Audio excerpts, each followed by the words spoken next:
Une fois que j'ai quelque chose là, je vais impulser une toute petite impulse ici, là. Je comprends qu'il faut que là-haut, je fasse le vide. Okay, plus moi je vais faire le vide là-haut, plus mes mains vont être relâchées et plus lui aura envie de faire le vide. D'accord? Ok? Vous voyez, toujours pareil, mon but n'est pas de le contraindre, mais de l'inviter. Il sent ma présence de main, mais qui lui indique un mouvement. Et donc, vu que ma présence de main est agréable, bah, il suit le mouvement que mes mains indiquent. Vous voyez? Donc, ma présence est agréable pour lui, il vient se placer là. Vous voyez ce qu'on va faire? Alors chez lui, il n'a pas beaucoup d'amplitude, donc ça c'est très bien, il n'y a pas besoin d'aller très très loin. Il s'arrête automatiquement là. Et nous, ce qu'on va faire avec ça, on va composer avec ça. C'est-à-dire qu'on va se placer ici et on va, tac, mettre un tout petit coup ici. Et vous voyez, dans ce que je vous montre là, c'est lui qui décide où est-ce qu'on s'arrête. Regardez, si je fais l'inverse de ce que je vous montrais, là, c'est moi qui décide pour lui. Et vous voyez, c'est pas du tout agréable pour lui, parce que déjà, il a l'impression de faire un coup de montagne russe avant d'y aller. D'accord? Donc, hop, hop, je l'invite à s'incliner, poum, poum, poum, il s'arrête tout seul là. Et donc on part de là.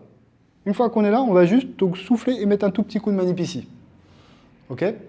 Plus je vais incliner le patient, plus je vais descendre dans les étages. Moins je vais l'incliner, plus je serai haut. Je n'ai pas de technique spécifique C0, C1, ou C2, C3, ou C4, C5. Je peux manipuler tout ce qui m'intéresse juste avec cette position de main. Parce que j'ai compris qu'en plaçant mon corps de telle ou telle manière, je vais être, tac, ici, précis sur ce que je vise. Mais vous voyez, ma précision, elle vient parce que je prends le temps de placer mon corps et d'orienter tout mon corps pour le focaliser à l'endroit que je vise. Elle ne vient pas du tout du fait que j'incline la tête de 15 degrés, je tourne là de 20 degrés parce que c'est ce qu'il y a écrit dans le bouquin. D'accord? C'est vraiment, je pose, hop, je place mon corps, je vise avec mon corps. Et là, vous voyez peut-être pas, mais regardez, mon corps bouge, il bouge, il bouge, il bouge, il bouge. Il bouge pourquoi? Parce que, en fait, il empile tous les petits paramètres dont on parle souvent, qui sont l'inclinaison, la translation, ce genre de choses. Moi, la mécanique, je l'ai oubliée parce qu'elle ne m'intéresse pas. Mais voilà, si vous voulez vous raccrocher à ça, mon corps, il bouge pour construire tous ces petits paramètres. D'accord? Et la différence de ce que je fais par rapport à ce que font souvent les autres, c'est que les paramètres, je les construis, regardez, en bougeant mon bassin. Vous voyez, en bougeant mon corps. C'est pas, j'ai construit là en faisant ça, inclinaison, torsion, contre-rotation. Parce que vous voyez, là, il grimace un petit peu quand même déjà, le collègue.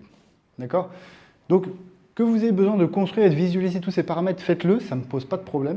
À partir du moment où vous le faites dans le relâchement et vous le faites avec votre corps. Vous voyez, je place mon corps, je cherche, je cherche, je cherche. Voilà, ici. Une fois que j'ai quelque chose là, je vais impulser une toute petite impulse ici, là. Bon, normalement, c'est pas censé faire mal. Non, ça fait pas mal. Ça fait pas mal, c'est impressionnant.